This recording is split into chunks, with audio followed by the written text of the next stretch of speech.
আলেমদেরকে যত অপমান করেছিল আল্লাহ ডবল অপমান এখন তাদেরকে করছে।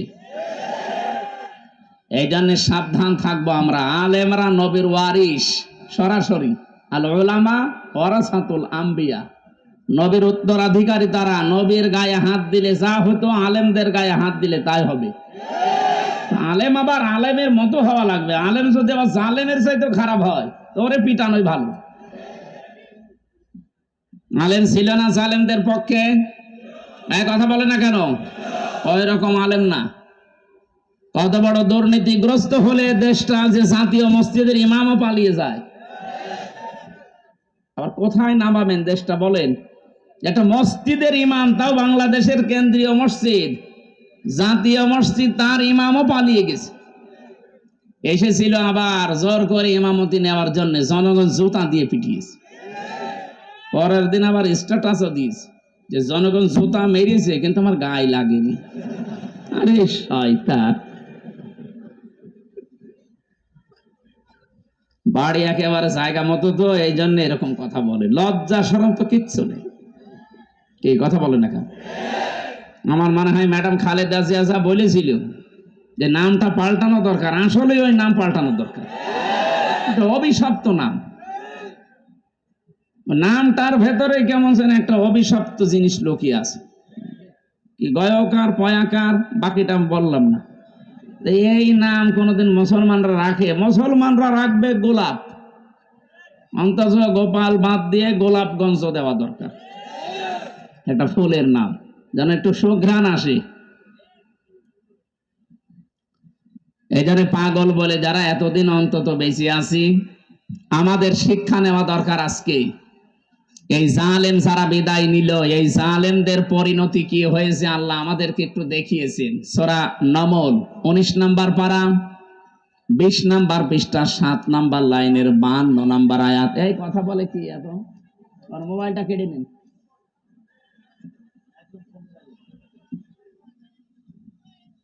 খুব জরুরি হলে পেছন থেকে কেটে পড়বেন, কথা বলা যাবে না ভাই। আমি বললাম না দুইটা শর্ত মানা লাগবে, তারপরে এখানে রহমত নাজিল হবে। একটা শুনতে তো হবে, শুধু সামিয়া দিলেই তো শুনতে পারতাম। আল্লাহ বলেন না ফাস্তামিউ, একেবারে অ্যাক্টিভ হয়ে শোনা লাগবে, মনোযোগ সহকারে। মূল্যবান তাকরীর পেশ করছেন সারা বাংলায় আলোড়ন সৃষ্টিকারী বক্তা, কারা নির্যাতিত আলেম দ্বীন জনাব হযরত মাওলানা মুফতি আমির হামজা, জনাব হযরত মাওলানা মুফতি আমির হামজা মুফাসসিরে কুরআন কুষ্টিয়া।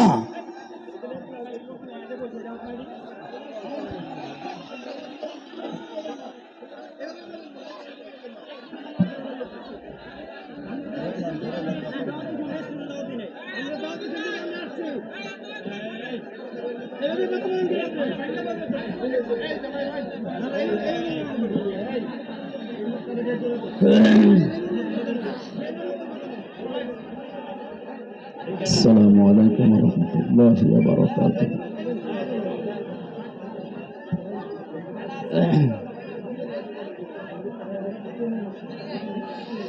আলহামদুলিল্লাহি রাব্বিল মাশরিকাইনি ওয়া রাব্বিল মাগরিবাইন, আল্লাযী খালাকা কুল্লা শাইইন যাওজাইন ওয়া ওয়াজাবা আলাইনাল ইহসানা বিল ওয়ালিদাইন।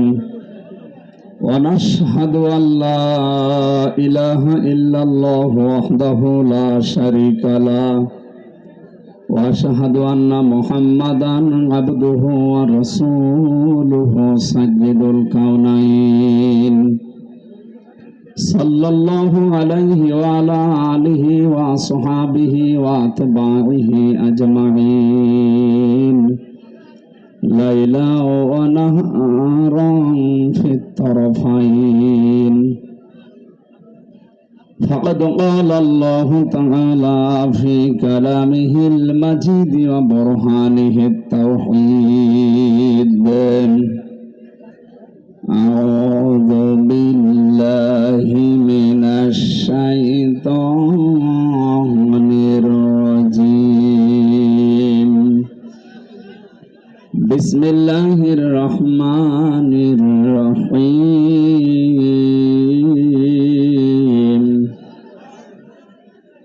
ولقد خلقنا الإنسان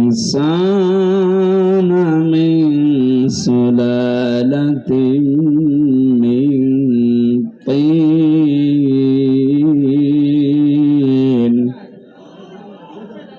ثم جعلناه نطفة في قرار مكين صدقت يا ربنا. عن أبي سعيد الخدري رضي الله تعالى عنه قال قال النبي صلى الله عليه وسلم من رأى منكم منكرا فليغيره بيده فإن لم يستطع فبلسانه فإن لم يستطع فبقلبه وذلك ضعف الإيمان. رواه البخاري. وقال تعالى في شان حبيبي إن الله وملائكته يصلون على النبي يا أيها الذين آمنوا صلوا عليه وسلموا تسليما. اللهم صل على سيدنا مولانا محمد وعلى آله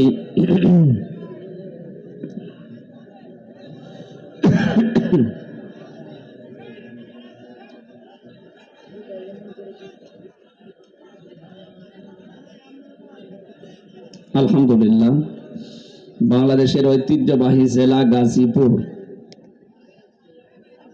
কোনাবাড়ি ডিগ্রি কলেজ ময়দানে বৃহত্তর ফরিদপুর ঐক্য পরিষদের উদ্যোগে মহাবিশ্বের মহাবিশ্বয় আমাদের মালিক আমাদের মনিব মহান রব্বুল ইজ্জাতুল জালালের মুখের পবিত্র বাণী কোরআনে কারীম তাফসীরুল কোরআন মাহফিলের স্বনামধন্য সভাপতি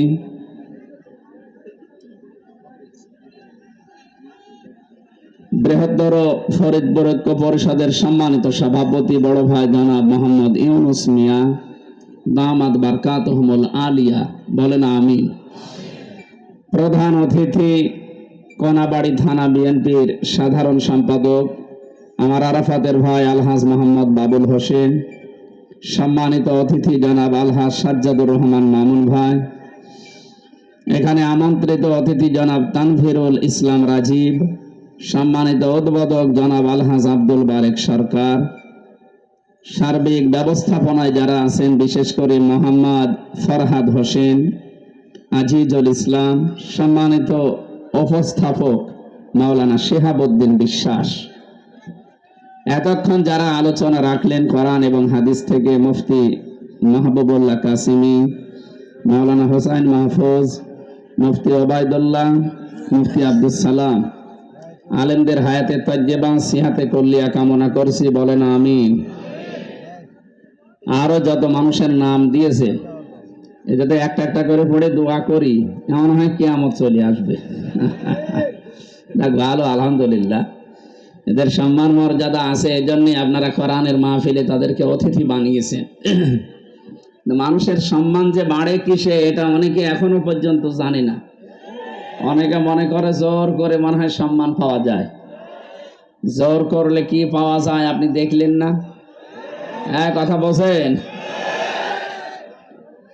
যারা জোর করে সম্মান পেতে চায়, সামনাসামনি হয়তো তাদের ক্ষমতা তাদের প্রভাব প্রতিপত্তির কারণে মানুষ তাদের সম্মান দিতে পারে, পেছনে যে বরদোয়া করে আল্লাহ এ মরে না কেন? এই এখানে কি সমস্যা? কি দাঁড়িয়ে থাক না কেন ভাই? এই আপনি কোন দিকে তাকান? এই কথা বলা যাবে না। যেভাবে দাঁড়িয়ে আছেন বসে আছেন যেভাবে আছেন থাকেন, দরকার জায়গা বেশি পেলে শুয়ে পড়েন, কথা বলবেন না। পাশে আপনারা জানেন 4-4টা জেলখানা, এখানে পুরুষের 3টা মেয়েদের 1টা। সবাই এখন আমি জানি এরা শুনতেছে। আমার সাবেক জেলহাজ ভাই যারা আমিও তো 3 বছর এখানেই ছিলাম। জেলে যারা আছে তাদের যে দুঃখ কষ্ট আমি তো জানি। আল্লাহ রাব্বুল আলামিন তাদের কষ্টগুলো যেন লাঘব করে দেন। জুলুমের কারণে যারা জেল খাটতেছে তাদের যেন কষ্ট আরো বাড়িয়ে দেন। হ্যাঁ, কারণ জালেম যারা তারা আল্লাহর মামলার আসামি, তাদের জন্য আমি দোয়া করে করব কি? কিন্তু মাজলুম যারা বিনা কারণে জেলের ভেতরে এখনো বন্দি আছে, আমার শ্রদ্ধাভাজন ব্যক্তিত্ব আছে এখানে, জনাব এটিএম আজহারুল ইসলাম, আতালাল্লাহু উমরাহু ওয়া বারাকাল্লাহু ফি হায়াতি, সকলে বলেন আমিন। এই মাজলুম মানুষটা সহ যত মানুষ এই 4 জেলখানা এবং গাজীপুরের জেলা কারাগারে যত মানুষ আছে, আল্লাহ তাদেরকে যেন সুস্থ রাখেন। নিরপরাধ মানুষদেরকে যেন আল্লাহ মুক্ত বাতাসে আবার বের করে দেন। যারা এসেছে আগে শুকরিয়া আদায় করেন তো আলহামদুলিল্লাহ। এই বাম পাশ থেকে কথা আসতেছে কিন্তু ভাই, কোরআনে কারিম শোনার কিছু আদব আছে। এটা তো আর মমতাজের কনসার্ট না, যদিও উনি এখন ধরা পড়েছে। ফাস্তামিউ লাহু ওয়া আনসিতু, আল্লাহ বলে শুধু শুনলে হবে না, সামিয়া না দিয়ে ফাস্তামিউ দিয়েছে। বাবা ইফতিয়াল থেকে এই শব্দটা আসলে বাংলা অর্থ দাঁড়ায় আপনি শুধু শুনবেন না, মনোযোগ সহকারে শোনা লাগবে। কারণ এই কালাম কার? শুধু শুনলেই হবে না, চুপ থাকা লাগবে। কি কথা বলেন না কেন? এই জন্য যারা শুনতেছেন আলহামদুলিল্লাহ, চুপ করে শুনবেন। দুইটাই ফরজ, শোনাও ফরজ, চুপ থাকাও ফরজ। এখানে এসেছি অন্তত কিছু নেওয়ার জন্য, নাকি? কিছু না নিয়ে যদি আপনি চলে যান, তো এই সময়টা কাজে লাগালে আমরা কত কাজ করতে পারতাম। সব বাদ দিয়ে যারা এসেছি একটু কিছু নেওয়ার জন্য ধৈর্য ধারণ করেন। আমরা বলছিলাম এই যে জোর করে যারা সম্মান পেতে চায় তাদের অবস্থা। আমি হাজ্জাজ বিন ইউসুফ এই লোকটার জীবনী পড়েছি। এই লোকটা খুব জালেম ছিল, জুলুম করতো মানুষের প্রতি। আর মন্ত্রী পরিষদ একদিন এসে বলে, বাদশাহ আপনার জন্য তো বাইরে যেতে পারি না, মানুষ শুধু গালি দেয় আপনাকে। গালি দেয় মানে? হ্যাঁ, আপনাকে শুধু মানুষ গালি দেয়। কেউ জালেম বলে, কেউ হারামি বলে, কেউ জারোর সন্তান বলে। আমার সামনে বলুক তো, আচ্ছা আপনি ছদ্মবেশ নিয়ে যান, আপনার সামনেই বলবে। ছদ্মবেশ লাগিয়েছে, এই যে দরবেশের কথা শুনছিলেন, ও যে ছদ্মবেশ নিয়েছিল, দাড়ি কেটে সফাং সফা, চেনা যাচ্ছিল না। ওই রকম একটা ছদ্মবেশ নিয়ে বাইরে গেছে, রাস্তায় একটা গ্রাম্য লোকের সাথে দেখা। ডাক দিয়ে বলে, এই বাদশাহ হাজ্জাজ বিন ইউসুফ লোকটা কেমন? ও তো জালেম, একটা জারজ সন্তান। যেই বলেছে জালেম আর জারজ, গেছে ওর মাথা খারাপ হয়ে। বলছে, বেটা আমার জিনিস না, আমি সেই হাজ্জাজ বিন ইউসুফ। চিন্তা করছে আমার তো আর মাথা থাকবে না। ডাক দিয়ে বলছে, বাদশাহ আপনি আমারে চেনেন? না। আমি এই গ্রামের ওই লোক যার মাসে 2 দিন মাথা খারাপ হয়, আজকে তার পয়লা দিন। তুই পাগল? তোর 2 দিন মাসে মাথা খারাপ হয়, এতে আজকে পয়লা দিন, তার মানে আর একদিনও মাথা খারাপ হবে এই মাসে। তোর সাথে কথা বলে যা, ওই দিন কিন্তু পাগল বলে বেশি গিয়েছে। কথা বলছে না কেন? আমরাও এই 15.5 বছরে পাগল বলে বেশি আছি। কথা বলছেন? তাছাড়া পাগল না হলে আমরাও তো থাকতাম ওকে সবাই ওর ভেতরে, অথবা অনেককে ইলিয়াস আলীর মতো গুম করে দিত। আমার বিশ্ববিদ্যালয়ের 2 জন 8-9 বছর হয়ে গেল, ওলিউল্লাহ মুকাদ্দাস, এখনো পাওয়া যায়নি।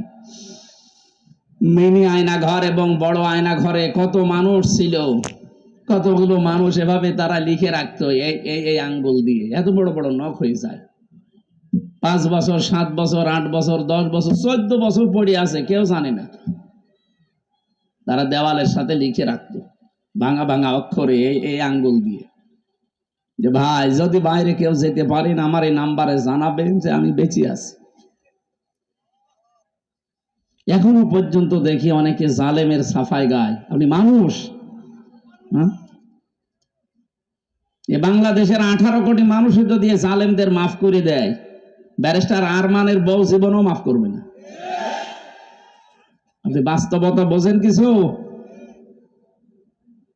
কত ঝড় গেছে এই মানুষগুলোর উপরে, আমার 10 দিনেই আমার জীবন শেষ, আর তারা আজ 10 বছর 8 বছর।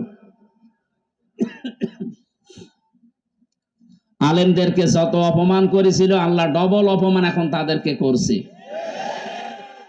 এই জন্য সাবধান থাকবো আমরা। আলেমরা নবীর ওয়ারিস সরাসরি, আল উলামা ওয়ারাসাতুল আম্বিয়া, নবীর উত্তরাধিকারী তারা। নবীর গায়ে হাত দিলে যা হতো আলেমদের গায়ে হাত দিলে তাই হবে। আলেম আবার আলেমের মতো হওয়া লাগবে। আলেম যদি আবার জালেমের চাইতে খারাপ হয় তো ওরে পিটানোই ভালো। আলেম ছিল না জালেমদের পক্ষে? এক কথা বলে না কেন? ওই রকম আলেম না। কত বড় দুর্নীতিগ্রস্ত হলে দেশটা যে জাতীয় মসজিদের ইমামও পালিয়ে যায়। আবার কোথায় নামাবেন দেশটা বলেন? একটা মসজিদের ইমাম, তাও বাংলাদেশের কেন্দ্রীয় মসজিদ, জাতীয় মসজিদ, তার ইমামও পালিয়ে গেছে। এসেছিল আবার জোর করে ইমামতি নেওয়ার জন্য, জনগণ জুতা দিয়ে পিটিয়েছে। পরের দিন আবার স্ট্যাটাসও দিয়েছে যে জনগণ জুতা মেরেছে কিন্তু আমার গায়ে লাগেনি। আরে শয়তান, বাড়ি একেবারে জায়গা মতো তো, এই জন্য এরকম কথা বলে। লজ্জা শরম তো কিচ্ছু নেই। কি কথা বলে না কেন? আমার মনে হয় ম্যাডাম খালেদা জিয়া যা বলেছিল যে নামটা পাল্টানো দরকার, আসলে ওই নাম পাল্টানো দরকার। এটা অভিশপ্ত নাম। নামটার ভেতরে কেমন যেন একটা অভিশপ্ত জিনিস লুকিয়ে আছে। কি গয়কার পয়াকার বাকিটা বললাম না। এই নাম কোনদিন মুসলমানরা রাখে? মুসলমানরা রাখবে গোলাপ, অন্তত গোপাল বাদ দিয়ে গোলাপগঞ্জ দেওয়া দরকার। এটা ফুলের নাম, যেন একটু সুঘ্রাণ আসে। এই জন্য পাগল বলে যারা এতদিন অন্তত বেঁচে আছি, আমাদের শিক্ষা নেওয়া দরকার আজকে। এই জালেম যারা বিদায় নিল, এই জালেমদের পরিণতি কি হয়েছে আল্লাহ আমাদেরকে একটু দেখিয়েছেন। সূরা নামল 19 নম্বর পারা 20 নম্বর পৃষ্ঠা 7 নম্বর লাইনের 52 নম্বর আয়াত। এই কথা বলে কি এত? আর মোবাইলটা কেটে নিন।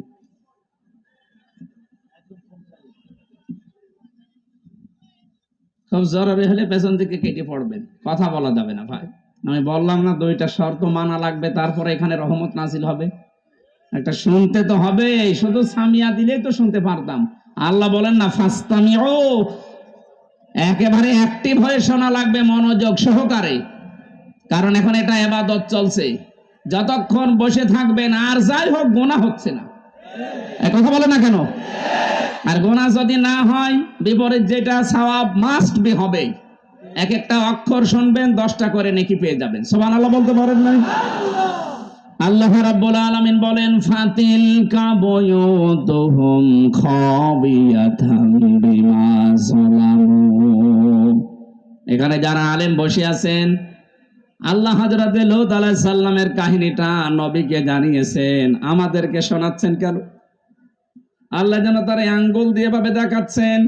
ফাতিলকা বুয়ুতুহুম, বাইতুন না, বহু বচন দিয়েছেন। আল্লাহ বলেন এই সেই ঘরগুলো, খাবিয়াতান, আমি জনশূন্য করে দিয়েছি, পরিত্যক্ত বানিয়ে দিয়েছি, বিমা যালামু, এই জালেমদের জুলুমের কারণে। কারণ যে জমিনে জুলুম করা হয় ওই জমিনটা পর্যন্ত আল্লাহর কাছে অভিশপ্ত হয়ে যায়।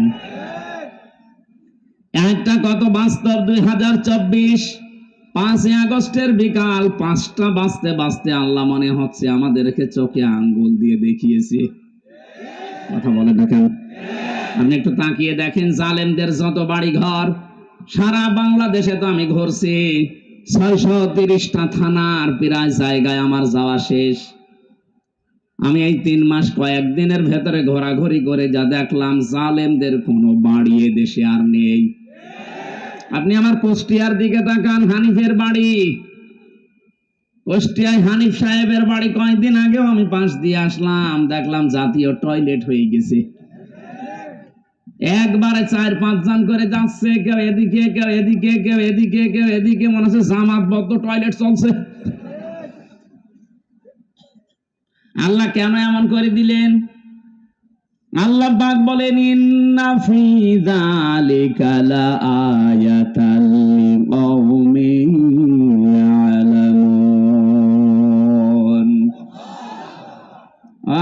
ভাইরা বলেন তো এখানে লামে তাকিদ দিয়ে আল্লাহ কি বুঝিয়েছেন? যত তাফসীর আমি মিলিয়েছি এই লাম তাকিদের সাথে আধুনিক তাফসীরের মুফাসসির একরাম বলতে চাচ্ছেন আল্লাহ যেন আপনাদেরকেও দেখাচ্ছেন পৃথিবীর মানুষেরা সাবধান, এর ভেতরে কিন্তু শিক্ষা আছে যদি জ্ঞানী হয়ে থাকো। কি শিক্ষা আমরা নিতে পারি? এই 15.5 বছরে ওদের এত গভীরে শিকড় ছিল জালেমদের, আপনি তাকান একেবারে দারোয়ান থেকে শুরু করে সংসদ পর্যন্ত সব জায়গায় ওদের লোক সেট করা ছিল, এমনকি এ কারাগারেও। কথা বলেন না কেন? এ কারাগারে আলেমদের কষ্ট দেওয়ার জন্য আলাদা কিছু মানুষ ওদের সেট করা ছিল। সুব্রত বালা, দেবদুলাল, আমি নিজে পেয়েছি এদের আচরণগুলো। এ মানুষগুলো এমনি সাধারণ মানুষের সাথে যা করে, আমার আর মামুনুল হক আলেম যারা ছিলাম তাদের সাথে আচরণ আলাদা করে। আল্লাহ রাব্বুল আলামিন বলেন এখানে ওদের শিকড় সব জায়গায় ওরা গেঁথে রেখেছিল। আমি দেখেছি তারেক জিয়া সাহেবের পিএস অপু ভাই ছিল, ওনার বন্ধ গিয়াসউদ্দিন মামুন ভাই ছিল, ওনাদের দিকে সিসি ক্যামেরা দিয়ে, মাওলানা মামুনুল হকের দিকে ক্যামেরা দিয়ে আলাদা ভাবে বসে বসে দেখতো যে এদের সাথে কেউ কথা বলে কিনা। আরে জালেমরা এমনিতেই তো জুলুম করিস, এরপরে আবার সবকিছু বন্ধ করে দিয়ে এই 3টা বছর আমাদেরকে যোগাযোগ করতে দেয়নি।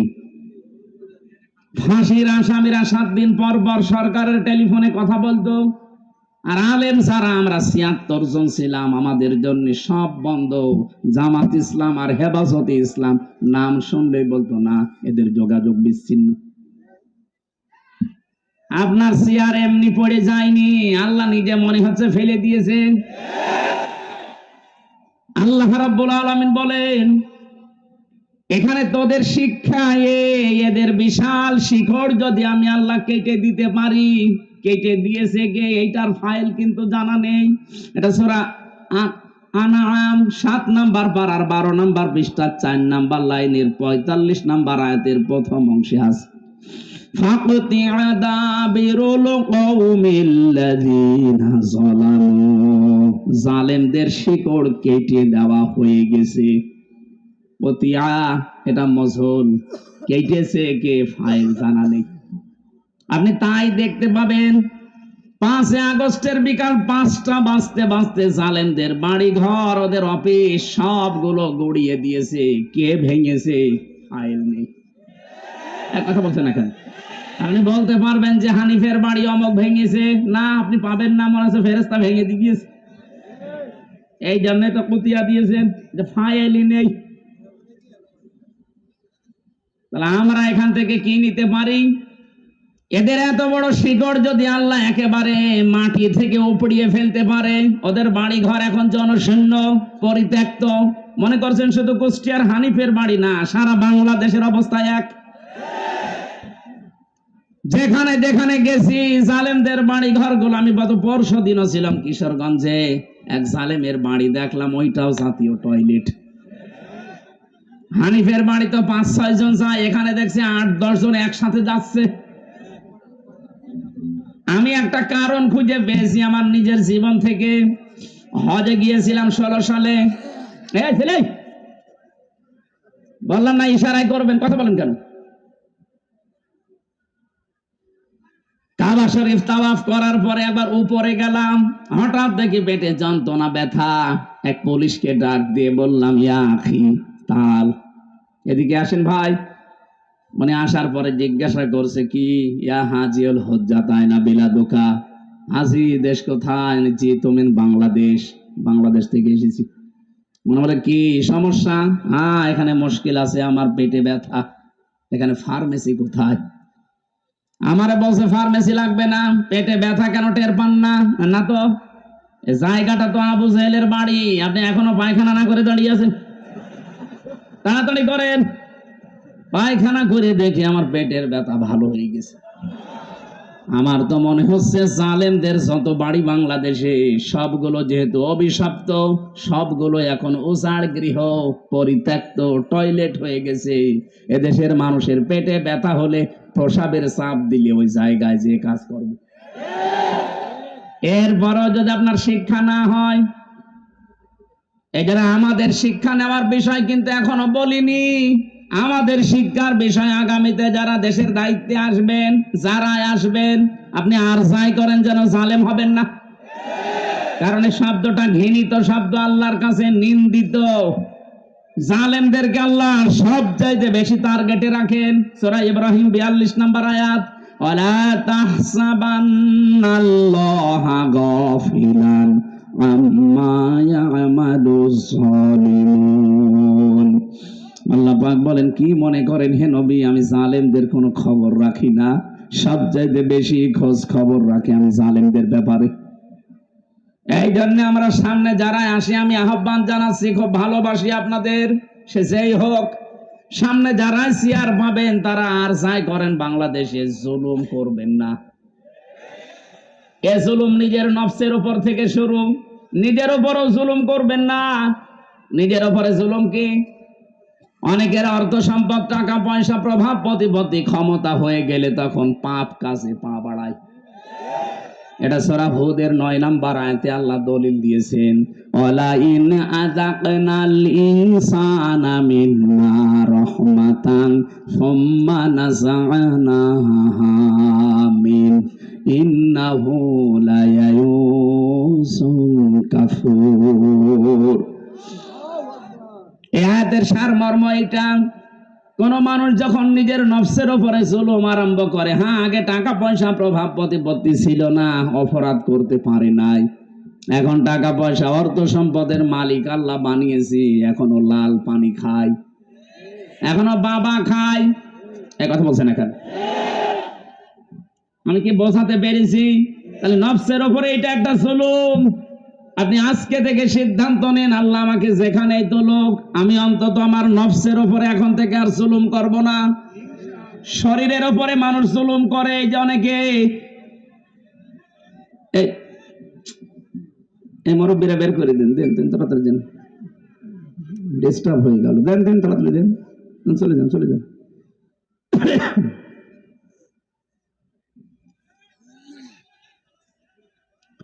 নিজের শরীরের সাথে যারা জুলুম করি আমরা, ভারতের এই বিনাপ করা পত্রিকাগুলো যখন আসতো, আকাশ সংস্কৃতির নামে ওলট পালট সিনেমা, থিয়েটার, নভেল, নাটক, এগুলো দেখে নিজেকে কন্ট্রোল করতে না পেরে অনেকে হস্তমৈথুন করে নিজের যৌবন নষ্ট করে ফেলে।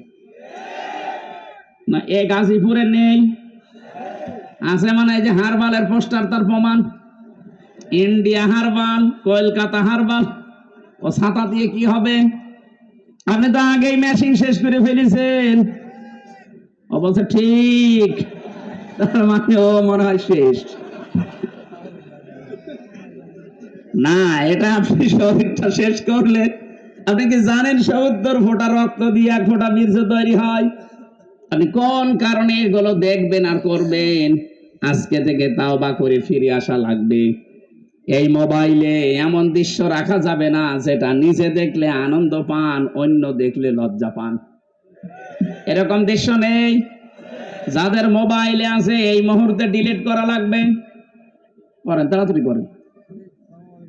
এখন যদি আপনি মোবাইল বন্ধ হয়ে যায়, ডিলিট করতে পারছেন না, বাড়িতে যেটা নিজে দেখলে আনন্দ পান, অন্য কেউ দেখলে লজ্জা পান, এমন দৃশ্য থাকলেই ডিলিট করবেন। কারা কারা হাত তোলেন? ওরে আল্লাহ রে, হাত তোলেন। মুরব্বী মানুষ 2 হাত তুলিয়েছে। কি আছে আপনার মোবাইলে?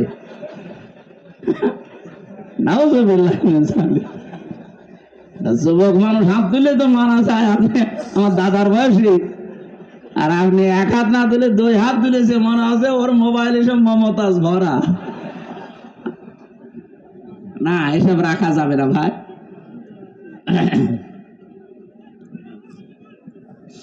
ও গাজীপুরবাসী, খুব মনোযোগ সহকারে আমাদের এখান থেকে শিক্ষা নিয়ে যাওয়া লাগবে।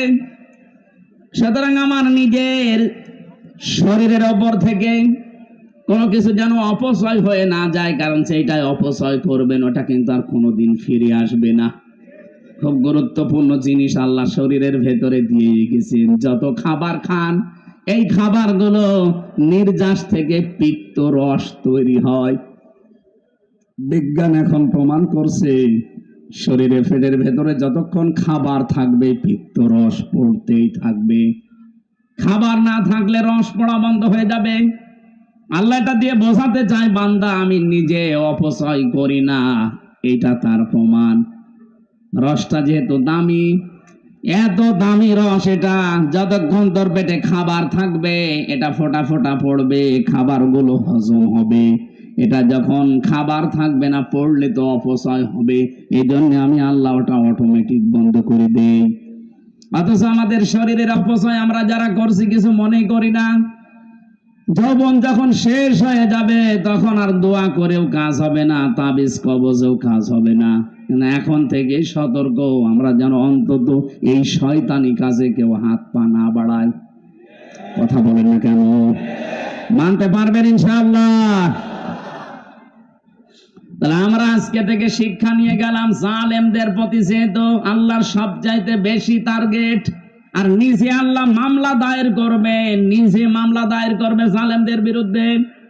এটা সূরা শূরা 25 নম্বর পারা 6 নম্বর পৃষ্ঠা 13 নম্বর লাইনের 42 নম্বর আয়াতে আছে, ইন্নামাস সাবিলু আলাল্লাযীনা ইয়াযলিমুনান নাস।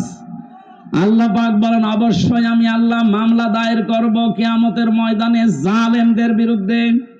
মামলার বাদীকে আপনি কি টের পাচ্ছেন কি বলছি? মামলার বাদী যত বড় হয় মামলা তত কঠিন হয়। আমার যিনি মামলা দিয়েছিল, যদি এরকম কলিমদ্দি কেউ দিত, 3 দিনও আমার আটক রাখতে পারতো না।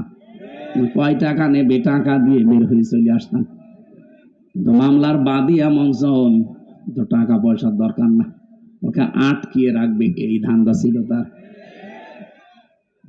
এখানে মামলার বাদী যেহেতু বড়, আমার মামলা এরকম কঠিন ছিল। এতবার সিএমএম কোর্ট, জজ কোর্ট, হাইকোর্ট কতবার মামলাটা তুলেছে না, জামিন হবে না, কারণ মামলার বাদী সরাসরি রাষ্ট্র। এই জন্য কিয়ামতে যেহেতু আল্লাহ নিজে বিচারপতি, নিজে রায় দেবেন, নিজেই মামলার বাদী। আপনি বলেন তো বিবেক দিয়ে যে আপনাকে জামিন দেওয়ার আর কেউ আছে? উনি তো আর কালামানিকের মতো ঘোষ খাবে না। কে কালামানিক নামে একজন বিচারপতি, একটা অবৈধ বিচারপতি ছিল। ওরে বিচারপতি বললো অন্য বিচারপতির সম্মান হানি হয়, ও চেয়ারটাই পুরা নষ্ট করে ফেলেছে। জনগণ এত রাগ ছিল তার উপরে, কলা পাতায় শুয়েছিল, বিসি উড়ে গেছে। হ্যাঁ, বিসি উড়ে গেছে। ওর এখন বউ ঠেকে কিনা আল্লাহ জানে। আমার হাই এই ছেলে আছে কাশিমপুর হাই সিকিউরিটি 4 নম্বরে আছে, আল্লাহর ওলি মনে হয় বসে বসে শুনতেছে। যদি শুনেই থাকে ভালো করে শোনেন, আপনি বেরিয়ে দেখবেন আপনার বউ আল্লাহর রাস্তায় চলে গেছে। কারণ আপনার কারণে বহু মানুষ তার স্বামীকে হারিয়েছে। কথা বলেন না কেন? বিচারের নামে প্রহসন করে হাজার হাজার মানুষকে জেল খাটিয়েছে, হাজারো মানুষের জীবন নষ্ট করে দিয়েছে। যার যতটুকু কাজ কারবার আল্লাহ কিন্তু অতটুকু তার উপরে তুলবে। আপনি মনে করবেন না আল্লাহ গাফেল, আল্লাহ ছাড় দেয় কিন্তু ছেড়ে দেয় না। ইন্টারনেট বন্ধ করে যেই লোকটা হাজার হাজার মানুষকে প্রতিবন্ধী করে বানিয়ে রেখেছিল ঘরে, হাজারো মানুষকে অন্ধকারে হত্যা করেছে, এই জেলে আছে, এই 4 নাম্বার জেলে আছে, এখন হাই সিকিউরিটিতে। বলছে আমার কমোট লাগবে। তোর কমোট? আলেমদেরকে ধরে মাটিতে শুয়ে রাখতো, আর ওরকম কমোট লাগবে? আমি মন্ত্রী ছিলাম, আমি এমপি ছিলাম। কিসের মন্ত্রী? 2008 থেকে 24 সাল পর্যন্ত যারা নির্বাচনের নামে প্রহসন করে এমপি মন্ত্রী হয়েছেন, এগুলো এমপি মন্ত্রী বলা জায়েজ নেই। যত টাকা ভাতা নিয়েছেন এই কয় বছরে সব ফেরত দেওয়া লাগবে। কিসের মন্ত্রী আপনি? এতটুকু এখন থেকে বলা যায় সাবেক চোর। হ্যাঁ, সাবেক চোর, সাবেক ডাকাত, এটা বলবেন, অসুবিধা নেই। কারণ এরা ভোট ডাকাত, এরা ভোট চোর। এই কথা বলেন না কেন? আর যেন কোনোদিন এই ডাকাত, এই চোর গুলো ঘুরে দাঁড়াতে না পারে। দরকার হয় সারা বাংলাদেশের সব জায়গায় ছবি মেরে দেবেন। এগুলো ভোট চোর, এগুলো ভোট ডাকাত।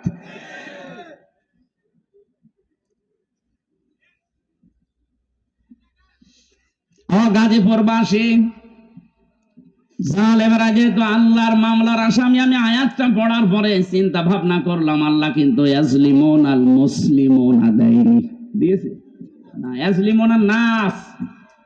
আল্লাহ বলেন শুধু মুসলমানদের উপরে যারা জুলুম করবে তারাই কিন্তু আল্লাহর মামলার আসামি না, যারা মানুষ হয়ে মানুষের অধিকার নষ্ট করে তাদের উপরে জুলুম করে ওরা আল্লাহর মামলার আসামি। আজকেও দেখলাম ভারতে সংখ্যালঘু নির্যাতন চলছে, এমনকি আমাদের কলিজার সবচাইতে দামি জায়গা যেটা মসজিদ সেইটা ভেঙে দিচ্ছে।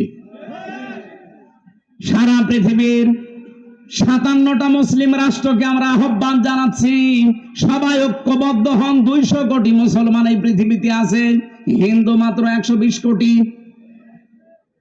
খ্রিস্টানদেরকেও বলবো, আপনাদের মেয়েকেও এই ইন্ডিয়ার বুকে ওরা ন্যাংটা করে উলঙ্গ করে হাঁটিয়েছে। হ্যাঁ, কথা বলে না কেন? এই মুশরিক আর ইহুদি যারা, এরা তামাম দুনিয়ার মানবতার শত্রু, এরা মানুষ না। তামাম দুনিয়াতে এতদিন জানিয়েছে যে বাংলাদেশে সংখ্যালঘু নির্যাতন হয়, অথচ তাদের দেশে আর সংখ্যালঘু মুসলমানের অনিরাপদ। তাদের ইবাদত খানাগুলো ভেঙ্গে বলছে এখানে মন্দির ছিল। নাউজুবিল্লাহি মিন যালিক। আমরা ঢাকার স্বামীবাগের ইসকন মন্দিরকে যদি এখন দাবি তুলি যে 500 বছর আগে এটা মসজিদ ছিল, নেন ঠেলা ভেঙে দেবো এখন। আজ পর্যন্ত বাংলাদেশে কোন মন্দির ভেঙে মসজিদ বানিয়েছে ইতিহাস আছে? বলেন কোন কারণে আল্লাহর ঘরে হাত দিচ্ছেন? একবার আপনার দাদারা কাবা শরীফে হাত দিয়ে একেবারে কাসিম মাকুল হয়ে গেছে। আমার তো মনে হচ্ছে ভারতেও আল্লাহর ঘর মসজিদ গুলো যেভাবে ভাঙা হচ্ছে, আল্লাহ না জানে আবার আবাবিল পাঠিয়ে দেয় কিনা। আমাদের ইমানের দাবি এখন সারা বিশ্বের 200 কোটি মুসলমানের ভারত বয়কট করা লাগবে। কোনো দরকার নেই ওদের, ওরা এখন কান্নাকাটি অলরেডি আরম্ভ করেছে। আজকে ওদের পেঁয়াজ, ওদের আলু সব বর্ডারে পৌঁছে যাচ্ছে, নেমে পড়েছে অলরেডি তারা রাজপথে। যে একজন এই উশৃঙ্খল, একজন বেয়াদব মানুষের কারণে আজ আমরা অনেক মানুষ না খেয়ে মরছি। আমাদের দেশকে তামাম দুনিয়ায় কালার করার জন্য বলে এই দেশে হিন্দু মুসলমান দাঙ্গা। কিসের দাঙ্গা? এই যে সৌহার্দ্য পরিবেশে এই দেশে বাস করি আমরা, পৃথিবীতে কোন দেশে অনুমতি নেই। বিশ্বের বহু দেশ তো ছোট বয়সে ঘুরলাম, কই এত সুন্দর সাম্প্রদায়িক সম্প্রীতি নিয়ে বাস করার দেশ পৃথিবীতে নেই। অথচ এইটাকে পুঁজি করে আজ ডক্টর মোহাম্মদ ইউনূসকে বিপদে ফেলার জন্য, তাকে ভয় দেখানোর জন্য বারবার নতুন নতুন ইস্যু তৈরি করছে। যারা পালিয়ে গেছে ওরা তো বসে নেই।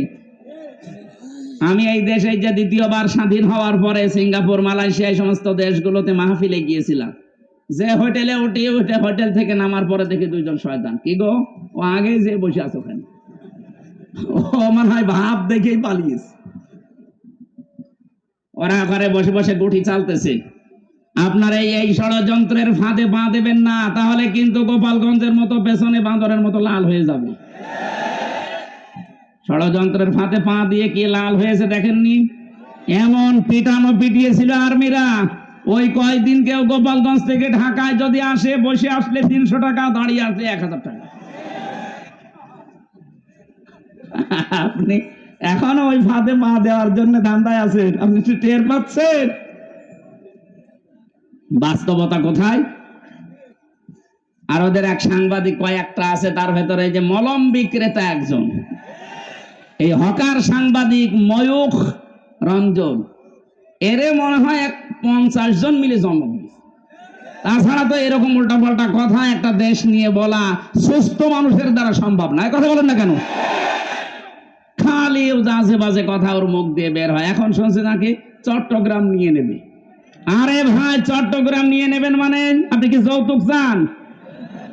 আর মেয়ে তো পালিয়ে গেছে, যৌতুক কিসের?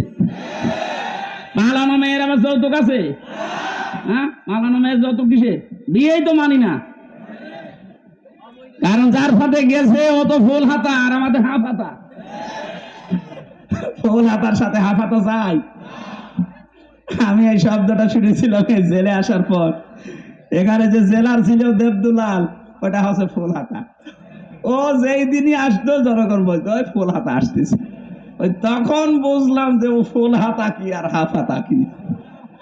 এতদিন পর্যন্ত আপনি বলতেন যে আমাদের স্বামী স্ত্রীর সম্পর্ক। আরে ভাই, স্বামী স্ত্রীর সম্পর্ক হয় কি করে? ও দাদা তো ফুল হাতা, এত মুসলমানি দিয়ে তারপরে স্বামী স্ত্রী। তো এ যে বয়স দাদার, এখন মুসলমানের দিলে খুঁজে পাওয়া যাবে? গোড়া থেকে কেটে বাদ দিয়ে দেওয়া লাগবে। আমি আর নিচে নামলাম না। এদেশের চট্টগ্রাম না, 1 ইঞ্চি জায়গা যদি কেউ ঝামেলা করেন, 7 সিস্টার কিন্তু উল্টাপাল্টা হয়ে যাবে। বাংলাদেশের মুসলমানদের আর কিছু না থাক, এদের যা ইমান আছে, যতটুকু নামাজ পড়তে না পারে, এদের যা ইমান আছে, এদেশের 18 কোটি মানুষ যদি বাংলার 1 ইঞ্চি মানুষের জন্য জীবন দিতে হয়, 36 কোটি নিয়ে মরবো আমরা। ওগো দেখেছে। ঠিক আছে ভাই।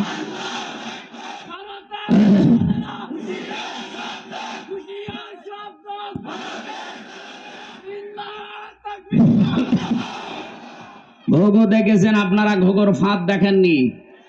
57টা মুসলিম রাষ্ট্র কিন্তু সব এখন এক হয়ে যাচ্ছে। আপনারা এই দুর্বিসন্ধির কারণে, ষড়যন্ত্রের কারণে শেষে বিপদে পড়বেন। আমরা আপনাদেরকেও ভালোবাসি। ভারত আমাদের শত্রু না, কারণ সেখানে আমাদের মুসলমান ভাইরা আছে। কিছু উগ্র আছে, এদের কারণে দেশটা ধ্বংস হয়ে যাচ্ছে। আপনারাও সোচ্চার হবেন, আগামীতে কোনো উগ্র যেন চেয়ারে বসতে না পারে। মানুষ হয়ে বসুক, অসুবিধা নেই।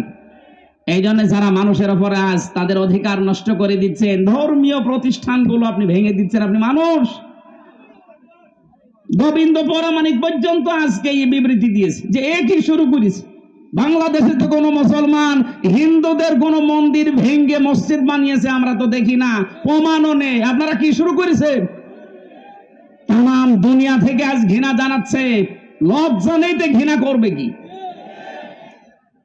লজ্জা তো থাকে ইমানদারের। আল হায়াউ শুবাতুম মিনাল ঈমান।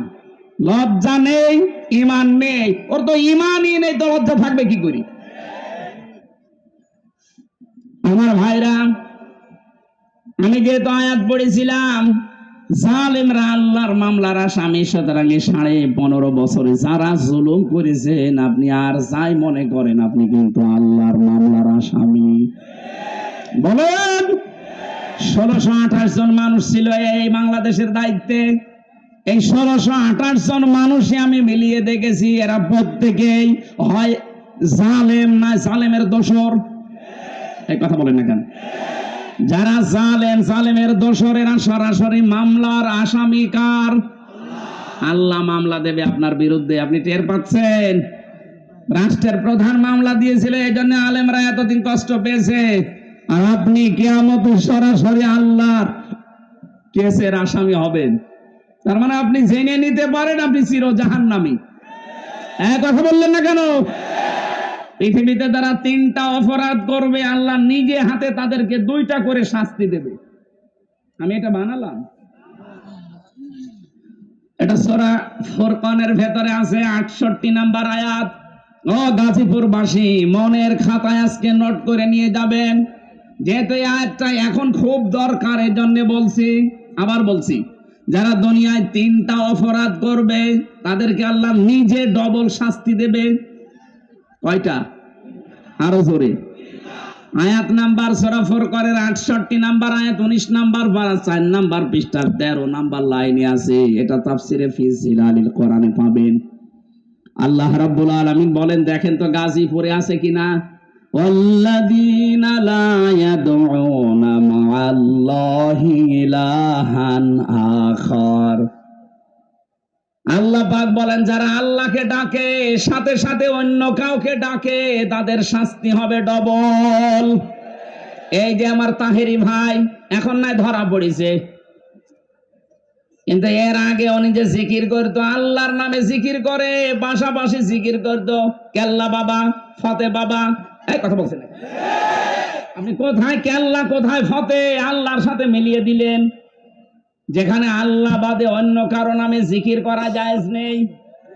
এই জেলে 4 নম্বরে আমার সাথে যে সোহেল চৌধুরী হত্যা মামলার আসামি মামুন ভাই ছিল, 25 বছর জেলে। আমরা রাত 2:30টা 3টায় উঠতাম তাহাজ্জুদের জন্য। উনি আমার নিচতলায় থাকতো, দেখতাম উনিও উঠে জিকির করছে, ইয়া রাসূলুল্লাহ, ইয়া রাসূলুল্লাহ। কি গো, একদিন মাওলানা মামুনুল হক আর আমি ভাইকে ডাকলাম যে ভাই আপনি কি করেন?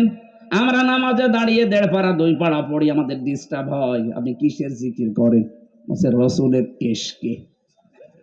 রাসূলের ইশকে আপনি তাই বলি ইয়া রাসূলুল্লাহ, ইয়া রাসূলুল্লাহ জিকির করবেন? ইয়া রাসূলুল্লাহ কোনো জিকির নেই, জিকির হবে আল্লাহর নামে।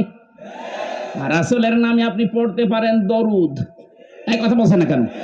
তাও তো ইয়া রাসূলুল্লাহ না, সাল্লাল্লাহু আলাইহি ওয়াসাল্লাম আপনি এতটুকু পড়েন। আপনি কিসের জিকির বানিয়েছেন? হয়তো ওনাকে কেউ শিখিয়ে দিয়েছিল তাহিরের মতো, এই কারণে এরকম পড়তে। পরবর্তীতে এই যে কিছুদিন আগে বের হয়ে গেছে, এখন সংশোধন হয়ে গেছে। আমরা চাই আমার এটা যেহেতু রেকর্ড হচ্ছে তাম বাংলাদেশে যাবে, আর এটা ব্রাহ্মণবাড়িয়া কুমিল্লা এই 2 জেলায় বেশি চলে। কারণ যত গরম সুন্নি, ঠান্ডা সুন্নি, মিঠা সুন্নি, শয়তান সুন্নি সব ওখানে। ওদেরকে সুন্নি নাম দিয়েছে কে? ওরা হচ্ছে আহলে বেদাত, আহলে সুন্নাত না। আহলে সুন্নাত ওরা হলে আমরা কি বলেন? ওরা যদি আহলে সুন্নাত হয় আমরা কি? ওরা ইসলামের ভেতরে যত নতুন নতুন জিনিস সব ঢুকিয়েছে, ওরা আহলে সুন্নাত না, ওরা আহলে বেদাত। আর বেদাত যারা করে তাদেরকে সালাম দেওয়া যায় না। নবীজি এত রাগ করবেন কিয়ামতে, ওদের সামনে আল্লাহর নবী পর্দা ফেলে দেবে ফেরেশতাদেরকে, বলবে এটাও তো আমার উম্মত। বলবে না, আপনি দুনিয়া থেকে আসার পরে ওরা কেল্লা বাবা, ফতে বাবা জিকির বানিয়েছে। নবীজি এত রেগে যাবেন, বলবেন সহকান সহকান লিমান গাজ্জারা বাদি, দূর হয়ে যা, আমার রেখে আসা ইসলামকে যারা পরিবর্তন করে ফেলেছিস তুই আমার উম্মত না। আপনিও কিন্তু বিপদে পড়বেন ভাই। ওই শয়তানদের খপ্পরে পড়ে যদি ওদের মতো জিকির আরম্ভ করেন, মা আল্লাহ আছে না, মা আল্লাহি ইলাহান আখর, আল্লাহর সাথে যারা অন্য কাউকে ডাকে তাদের শাস্তি হবে। এটা ডবল শাস্তি, আপনার বিশ্বাস হচ্ছে না? এর পরের আয়াতে আছে 69 নম্বর আয়াত, ইউদাআফ লাহুল আযাবু ইয়াউমাল কিয়ামাহ। আল্লাহ পাক বলেন ওদের শাস্তি হবে ডবল কিয়ামতে। ওয়া ইয়াখলুদ ফীহি মুহানা, চিরস্থায়ী ভাবে অপমানজনক অবস্থায় জাহান্নামে প্রবেশ করবে। বলেন নাউজুবিল্লাহ। আমি বলেছিলাম 3টা পাপ, শাস্তি কয়টা? তার 1 নম্বরে আল্লাহর সাথে অন্য কাউকে ডাকা, আরো জোরে বলেন। 2 নাম্বারটা এবার মিলবে, ওয়ালা ইয়াকতুলুনান নাফসাল্লাতী হারামাল্লাহু ইল্লা বিল হক। দুনিয়ায় যারা অন্যায় ভাবে মানুষ হত্যা করে, 2024 সালের 5 আগস্ট পর্যন্ত 2732 জন মানুষ আপনি মেরেছেন। হয় আপনি নির্দেশে মেরেছেন, না আপনার যে কোনো কায়দায় আপনি তাদেরকে বিদায় করেছেন। এই গণহত্যার সাথে আপনি অবশ্যই জড়িত। যারা ছিল এই মানুষগুলোর কিয়ামতে শাস্তি ডবল হবে। এরা যদি মাপ পেতে চায়, আবু সাইদ মুগ্ধ, রায়হান, ফয়সাল সহ, ইয়ামিন সহ, যে গাড়ি থেকে, পুলিশের গাড়ি থেকে যারা ফেলে দিচ্ছিল ওটার নাম ইয়ামিন, ওর বাবার সাথে আমার দেখা হয়েছিল। বলেন তো কিভাবে আপনি এখনো জিন্দা ছিল, ফেলে দেওয়ার পরে ওই সময় যদি হাসপাতালে বেঁচে যেত, মনে হচ্ছে কুকুরের বাচ্চা ফেলে দিচ্ছে। এই মানুষগুলোকে যারা হত্যা করলেন, ডাইরেক্ট ইনডাইরেক্ট, যার নির্দেশে করেছেন, যে হুকুমদাতা 2006 সালের 28 অক্টোবর যার নির্দেশে লগি বৈঠা নিয়ে জসিমকে মারার পরে লাশের উপরে ড্যান্স দিয়েছিলেন। এই কথা বলছেন এখন? আপনি মনে করেন যে আপনি মানুষ আছেন? আর না, আপনি আর মানুষ নেই। আমি 7 সালে একবার সিরাজগঞ্জ থেকে যাচ্ছিলাম, বাসে যেতাম, তখন ড্রাইভারের পেছনে বসে আছি। ড্রাইভার একেবারে রাস্তার মাঝখানে দেখলাম একটা কুকুর পড়ে মরে আছে। মাঝখান দিয়ে না দিয়ে বাম দিয়ে চালিয়ে দিল, গাড়ি ঝাঁকি দিয়েছে। ড্রাইভারকে বললাম আপনি এমন করলেন, গাড়ি তো উল্টিয়েছে। তো ড্রাইভার আমারে বলছে দেখেন না একটা কুকুর পড়ে মরে আছে, আমি মরা জিনিসের উপরে ডবল করে চাকা চালাবো, আমার বিবেক নেই। ওনারে বললাম ভাই তো মরা কুকুর মরে গেছে, মারলে কি আর না মারলে কি? ড্রাইভার আমার দিকে ঘুরে বলছে হুজুর আপনি কি আসলে হুজুর? নাকি ভয় ধরেছে? কিসের হুজুর আপনি? আপনি দেখেন যে একটা মরা জিনিস পড়ে আছে, আমি ডবল করে চালিয়ে দেব। ও হোক কুকুর, ও তো একটা প্রাণী, আল্লাহর সৃষ্টি। একটা মরা জিনিস কুকুর, তারপরে ওই লোকটা মারতে চায় না ডবল করে। বললাম নাম কি? হিন্দু একটা নাম বললো। বললাম আপনার ঈমান নেই, কিন্তু আপনার বিবেক আছে। আপনি ডবল করে মরা জিনিস মারতে পারেন না, আপনার বিবেকে বাধা দেয়। অথচ এই দেশে জীবিত মানুষ হত্যা করার পরে তার লাশের উপরে ড্যান্স দিয়েছে। এগুলোকে মানুষ বলবেন কোন কারণে? আপনি এগুলো মানুষ না। মানুষ হত্যার সাথে যারা জড়িত, এই রাজনীতি যারা আরম্ভ করেছেন, আপনার কিয়ামতের শাস্তি আল্লাহ নিজে ডবল করে দিবে। আল্লাহর শাস্তির ধরন দেখেছেন? সূরা নেসার 93 নাম্বার আয়াত। অনেকে মনে করে যা করেছি করেছি, একবার আস্তাগফিরুল্লাহ পড়ে নিব হয়ে যাবে। আরে ভাই, আস্তাগফিরুল্লাহ আপনার জন্য না। ওমাই ইয়াকতুল মুমিনাম মুতাআম্মিদান ফাজাযাউহু জাহান্নাম।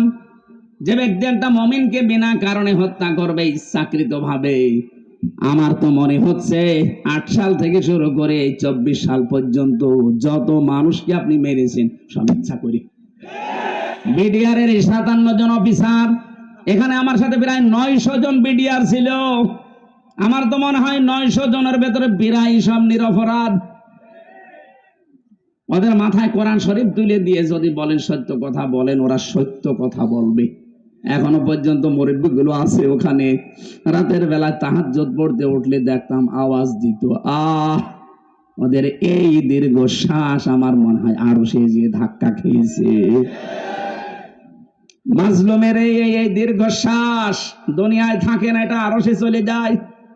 কত মানুষের বরদোয়া লেগে আছে আপনার এই অবৈধ চেয়ারের সাথে, আপনি জানেন।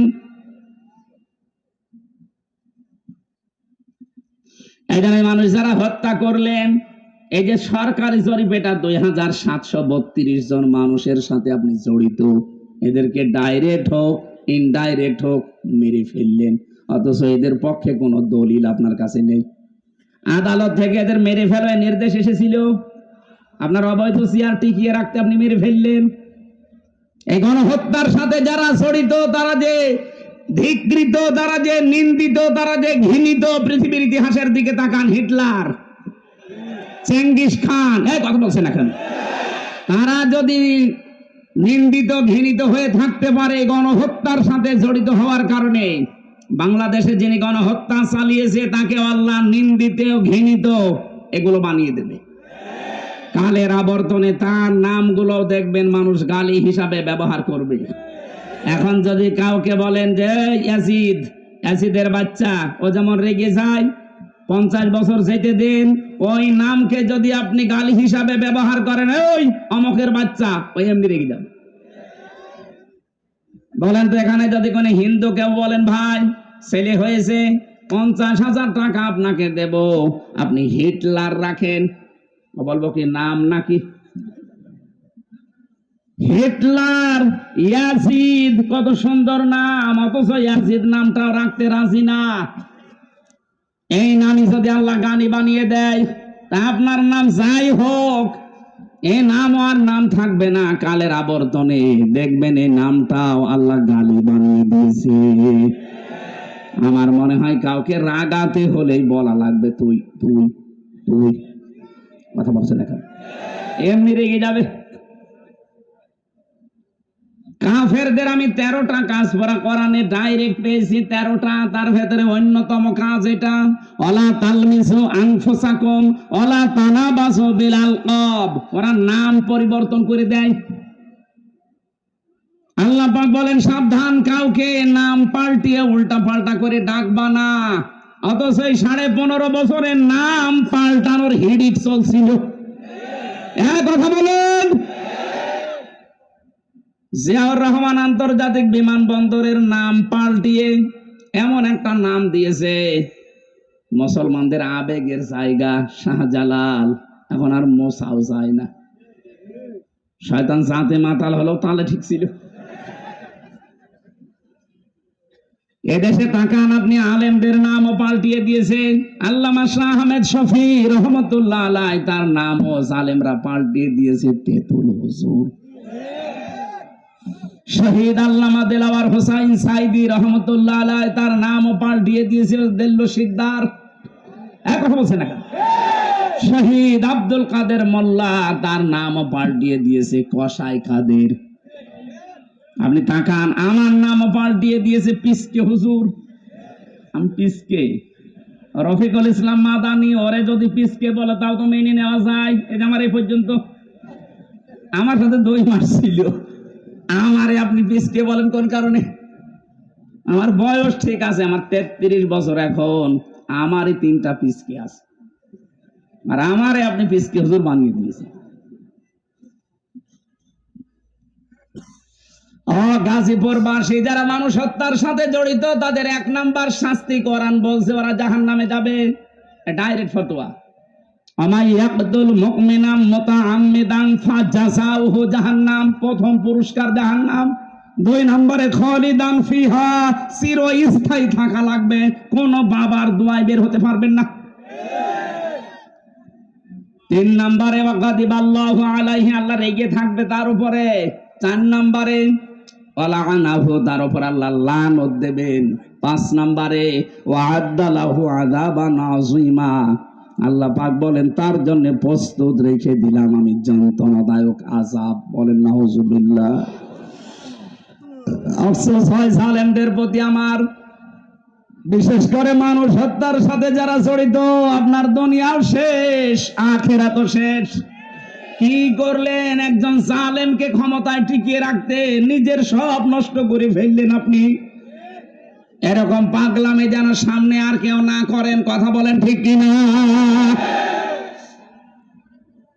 আমরা কোরআনে কারীম থেকে সূরা মুমিনুন থেকে 1টা-2টা মাত্র আয়াত পড়েছি। তাফসীরুল কোরআন মাহফিল লিখেছেন, আমরা তাফসীর আকারে কথা বলি নাকি চলে যাবেন আপনারা? আল্লাহ রাব্বুল আলামিন মানুষের একটা দুর্বল জায়গায় আঘাত দিয়েছেন।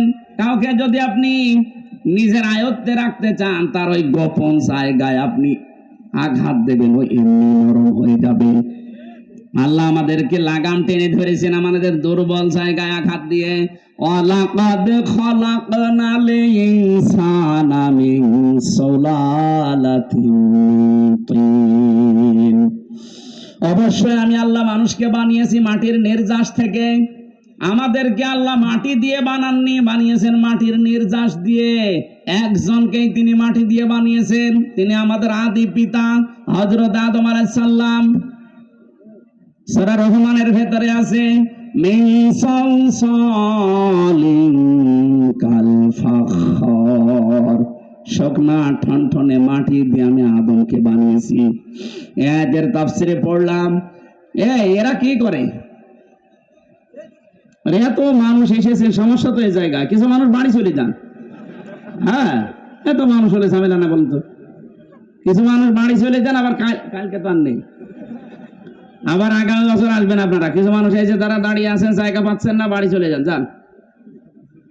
আপনাদের ছুটি দিয়ে দিলাম। আমার ভাইরা একটু ভালো করে দাঁড়িয়ে আছেন, দাঁড়িয়ে থাকেন, একটু শুনতে দেন মানুষকে। দেখেন তো কত মানুষ বসে আছে। এ ভাই কম ব্যস্ত, এ বাবুল ভাই এরপরও 1-1.5 ঘন্টা বসে আছে, আর আপনারা কি শুরু করেছেন? কত মানুষ বিভিন্ন জায়গায় শুনতেছে জানেন আপনি? আমি যদি বারবার ডিস্টার্ব করেন আমি তো ভুলে যাব। 4 জন ফেরেশতাকে আল্লাহ পাঠিয়েছিলেন মাটি নেওয়ার জন্য, আদম বানাবে। 3 জনই ফেরত গেছে, পারে না। শেষ পর্যন্ত আজরাইল এসে 1 খামসা মাটি নিয়ে গেছে। তাফসীরে মুনিরের ভেতরে পেয়েছি হযরতে আজরাইলের 1 খামসা মাটির ভেতরে ছিল 40 মণ মাটি। আল্লাহ রাব্বুল আলামিন ফেরেশতাদেরকে আদেশ দিলেন এর বডি বানাও। 60 হাত লম্বা, 36 হাত মোটা। ওই 40 মণ মাটি দিয়ে আদম আলাইহিস সালামকে ফেরেশতারা বানিয়েছে। খামির তৈরি করে করে বানিয়েছে মাটি দিয়ে। রব্বুল আলামিন বলেন বডি যখন তৈরি করা শেষ, তখন আমি আল্লাহ নিজের এই কুদরতি হাত দিয়ে আদমের এই মুখমণ্ডলটা বানালাম। লাকাদ খলাকনাল ইনসানা ফি আহসানি তাকওয়িম। সবচাইতে সুন্দর। এই জন্য মানুষের এই চেহারাটা এত সুন্দর করে আমি আল্লাহ এখানে লেপন দিয়েছি, এত সুন্দর করে সাজিয়েছি। পৃথিবীর কোন সৃষ্টিকে এত সুন্দর করে আমি বানাইনি। আপনি মানুষের চেহারার দিকে তাকিয়ে দেখেছেন কত সুন্দর? সুন্দরী মানুষকে দেখে অনেকে ক্ষুধা পর্যন্ত মিটে যায়। আমাদের নবী মুহাম্মদ রাসূলুল্লাহ হযরত ইউসুফ নবী আলাইহিস সালাম, তাদের চেহারা দেখে মানুষ না খেয়ে থাকতে পারতো, হাত কেটে ফেলেছে টের পায়নি চেহারা দেখে। সুবহানাল্লাহ বলতে পারেন? ওই জামানার মিশরের মেয়েরা বলেছিল হাযা মালাকুন কারীম, এটা মানুষ না, এটা সম্মানিত ফেরেশতা। পৃথিবীতে মেয়েদেরকে আল্লাহ এত সুন্দর সুন্দর করে বানিয়েছেন। আমাদের আদি মাতা হযরত আদম আলাইহিস সালামের স্ত্রী, আমাদের মা যিনি হযরতে হাওয়া আলাইহিস সালাম, পৃথিবীর বিশ্ব সুন্দরীর তালিকায় তার নাম। তাফসিরে কাবীরের ভেতরে দেখবেন এত সুন্দর বর্ণনা আছে, হযরতে হাওয়াকে আল্লাহ এত সুন্দর করে বানিয়েছিলেন। আজকের দুনিয়ার বিশ্ব সুন্দরীকে দেখে মানুষ মাথা পাগল হয়ে যায়। হাওয়া আলাইহিস সালাম তাদের তুলনায় 100 ভাগ সুন্দরী ছিল। কথা বলে না কেন? মেয়েদের রূপ সৌন্দর্য যদি প্রদর্শন করা এটা বিষয় হতো যে দেখানোর জিনিস, তাহলে হাওয়া আলাইহিস সালাম মানুষকে দেখিয়ে বেড়াতো। অথচ আজ অনেকে লাইন খোলে, নিজের বউ যদি সুন্দরী হয় ও দিশাই পায় না করবে কি, আর ওয়াল কাতরা মাখায়, উলট পালট জিনিস মাখিয়ে মোটরসাইকেলে করে নিয়ে মানুষকে দেখায় যে জিনিস আমার আছে। তো জিনিস আছে, আমি করব কি? কথা বলেন এখন। সম্মানিতা মা বোন যারা এসেছেন, আপনার সৌন্দর্য, আপনার সাজগোজ, আবার বলেন আপনার সৌন্দর্য, আপনার সাজগোজ এটা শুধু আপনার স্বামীর জন্য। স্বামী বাদ দিয়ে পৃথিবীর কাউকে যদি প্রদর্শন ইচ্ছায় আপনি দেখান, কিয়ামতের দিন আপনি জান্নাতের সুঘ্রাণও পাবেন না। যেহেতু এখন রাষ্ট্রীয়ভাবে পর্দার আইন দেশে নেই, এই জন্য অনেকে অনেকভাবে চলছেন। আমরা যারা পুরুষ মানুষ আছি, আমাদের এখানে 2টা ঔষধ আজকে থেকে খাওয়া লাগবে। আমি সহ যারা আছি প্রত্যেকে 2টা ঔষধ খেতে চাই। কি?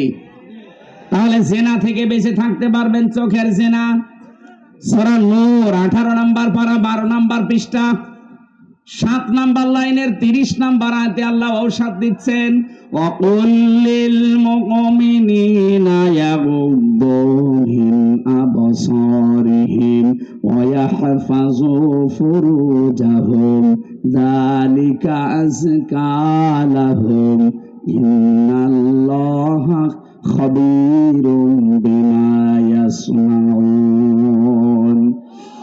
রব্বুল আলামিন বলেন, হে নবী মুমিন পুরুষদেরকে বলেন তারা যেন পরনারী থেকে তাদের চক্ষুকে নিম্নগামী করে।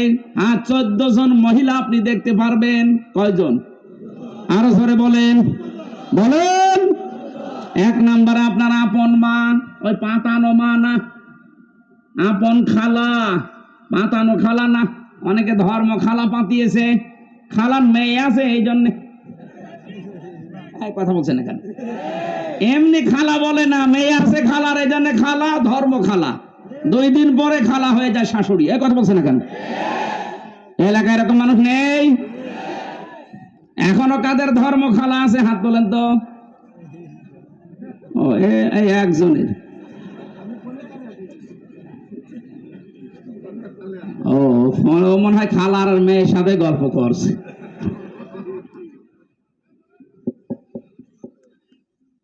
তাহলে মা আছে, খালা আছে, ফুফু আছে, নিজের আপন মেয়ে আছে, ভাইয়ের মেয়ে আছে, বোনের মেয়ে আছে, নিজের পুত্রবধূ আছে। এরকম 14 জন মহিলা বাদ দিয়ে পৃথিবীর কোন মহিলা যদি সামনে পড়ে, যদি সত্যি জেনা থেকে বাঁচতে চান, সঙ্গে সঙ্গে আল্লাহর ঔষধ নিজের চোখ নিম্নগান করা লাগবে। হ্যাঁ, দেখতে যত সুন্দর হোক, যাই হোক, তাড়াতাড়ি চোখ নামিয়ে ফেলবেন। এটা যদি সর্বোচ্চ 15 দিন করতে পারেন, আপনি একটা অনির্বচন সুখ পাবেন। আপনি বোঝেন অনির্বচন কি? এই যে পাখি যখন নিজের ডানা এভাবে বিছিয়ে দেওয়ার পরে ফল করে দেয়, ডাউন করে ফল করার পরে দেখবেন ওর নিচে বাচ্চারা কিচির মিচির আওয়াজ দেয়। কেন দেয় বলেন তো? কারণ এই পরগুলো এত মোলায়েম, এত সফট, এত কোমল, এত নরম, একটার সাথে যখন আর একটা লেগে যায়। আল্লাহ কোরআনে উদাহরণ দিয়েছেন, অখফিদ লাহুমা জানাহাযুল্লি মিনার রাহমা। এই যে জানাহুন মানে ডানা, জানাহুন মানে কি? আল্লাহ ডানা পাখির কাছ থেকে ধার করে আমাদের লাগিয়ে দিচ্ছেন, যে দুনিয়ার বান্দা বান্দিরা, তোর মার বাবার জন্য তোর ডানাটা এভাবে বিছিয়ে ধর। শুধু বিছিয়ে ধরবি না, ফল করে দিবি। অখফিদ না মানে ডানা ডাউন করার পরে ফল করে দেওয়া। আল্লাহ হেলিকপ্টারের ডানা, প্লেনের ডানা, আমাদের নিজেরও ডানা আছে। ডানা না হাত, এই হাতের কথা নিলেন না ইয়াদুন, কেন জানাহুন দিলেন? কারণ আমাদের হাতের ভেতরে নরম কিছু নেই, সবই শক্ত হাড়। কথা বলেন না কেন? আর পাখির ডানার ভেতরে এমন নরম সফট কোমল পর আছে, পালক আছে, একটার সাথে আর একটা যখন লাগে ওটা এত সুন্দর মোলায়েম হয়ে যায়। ওর নিচে বাচ্চারা যখন আশ্রয় নেয় কোনো শত্রু থেকে বাঁচার জন্য, ওরা মনে করে অন্তত আমাদের কেউ আর দেখতে পাচ্ছে না, তখন একটা কিচির মিচির আওয়াজ দেয়। বাংলায় এটাকে বলা হয় অনির্বচন সুখ। আপনি যদি 15 দিন আপনার চোখকে কন্ট্রোল করে রাখতে পারেন, ওই 14 জন মহিলা বাদ দিয়ে দুনিয়ায় যেই পড়ুক সামনে, চোখ নিম্ন, আপনি 15 দিন আমল করে দেখেন, আল্লাহর কসম আপনি একটা অনির্বচন সুখ পাবেন। 2 নম্বরে আপনার লজ্জা স্থানের হেফাজত করা লাগবে। নিজের জায়েজ স্ত্রী বাদ দিয়ে পৃথিবীর কোন নারীর সাথে অবৈধ কাজ করা যাবে না। শুধু যাবে না, যাবেই না, শেষে হর্ষাই আছে, ইল্লা আলা যাওয়াজিহিম আও মা মালাকাত আইমানুহুম ফাইন্নাহুম গায়রু মালুমিন। নিজের জায়েজ স্ত্রী বাদ দিয়ে আর ডান হাতের কামাই যেটা বাদি, এটার নিয়মটা আছে, কিন্তু এই নিয়ম সব জায়গায় প্রযোজ্য না। আমরা শুধু জায়েজ স্ত্রীটা ধরি, নিজের জায়েজ স্ত্রী বাদ দিয়ে পৃথিবীর কোন নারীর সাথে, মানে এই যে বিবাহের ক্ষেত্রে যেটা মানুষ করে, এ কাজ জীবনেও করা যাবে না, না করা যাবে না। সুতরাং লজ্জাস্থান আজকে থেকে হেফাজতের দায়িত্ব যদি আপনি দিতে পারেন, যে আল্লাহ আমি গ্যারান্টি দিলাম আমি পারবো। আমরা লজ্জাস্থানের মুখের হেফাজত, আল্লাহর নবী বলেন তোকে আমি জান্নাতে পৌঁছিয়ে দেবো, আমি গ্যারান্টি দিলাম। আপনি শুধু এই 2টা গর্তের, মুখের আর লজ্জাস্থানের এই 2টা গর্তের হেফাজতের দায়িত্ব নেবেন, আপনাকে আল্লাহর নবী জান্নাতে দিয়ে আসার দায়িত্ব নিচ্ছেন। সুবহানাল্লাহ বলতে পারেন? আমরা এই গ্যারান্টি দিতে পারবো না আজকে থেকে। জেনা থেকে বাঁচতে হলে এর চাইতে মহা ঔষধ আর নেই, আল্লাহর নিজের বানানো ঔষধ। এটা নারীর ক্ষেত্রে, পুরুষের ক্ষেত্রে। পুরুষেরটা প্রথম দিয়েছেন, নারীরটা 31 নম্বর আয়াতে আছে। সম্মানিত মা বোনেরা, পৃথিবীর সৌন্দর্যের কথা বলছিলাম, চেহারা। আল্লাহ যখন কাটিং চেহারা সুন্দর করে বানিয়ে রেখেছেন, 120 হাত লম্বা, 36 হাত মোটা পড়ে আছে। আল্লাহ বলেন সেজদা দাও। সবাই দিয়েছিল, শুধু একজন দেয়নি, শয়তান। কে? শয়তান অহংকার করেছিল, ও বলেছিল আনা খায়রুম মিনহু খলাকতানি মিন নার ওয়া খলাকতাহু মিন তিন। তুমি আমারে আগুন দিয়ে বানিয়েছো আর ওইটা বানিয়েছো মাটি দিয়ে। আমার ভেতরে পাওয়ার আছে। কি আছে? বলেন বলেন। শয়তান অহংকার করেছিল পাওয়ারের, ক্ষমতার। আজও পৃথিবীতে দেখেন যারা ক্ষমতার অহংকার করে, মনে করবেন তাদেরকে শয়তান দখল করে ফেলেছে। কারণ শয়তান অহংকার করেছিল, আবার বলেন তো কিসের? ক্ষমতার। বলেন, 15.5 বছরে যারা ক্ষমতার অহংকার করেছে, আপনি বিশ্বাস করতে পারেন এরা এক প্রকার শয়তান। কারণ কোন মানুষ ক্ষমতার অহংকার করতে পারে না, এটা অহংকার করে শয়তান। আল্লাহ সঙ্গে সঙ্গে তাকে 3টা জিনিস থেকে বঞ্চিত করে দিয়েছেন। আপনারা মনে হয় ধৈর্য হারা হয়ে গেছে না? শেষ করে দেব। ওরা অনুষ্ঠান আবার আরেকটা ধরে রেখেছে, তো এই কারণে পেছন থেকে যে চাপ দিচ্ছে দেখছেন, বল তাড়াতাড়ি আরেকটা ধরা লাগবে। মানে জেলে ওরা এমনি খাওয়া দাওয়া ভালো দিত না, আমার জীবনটাই শেষ করে দিয়েছে।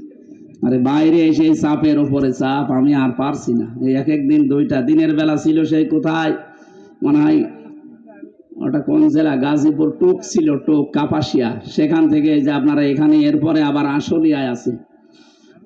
আমার আজকে মনে হয় চালানো ঠিক হবে না, ওখানে সময় দেওয়া আছে, এখন 10:30 বাজে। আজকের মতো আমি মাপ চেয়ে নিলাম, শেষ করে দিচ্ছি। আগামীতে আশপাশে কোনো জায়গায় আসলে আরো তাড়াতাড়ি তুলবেন, এসার পরেই তুলে দেবেন।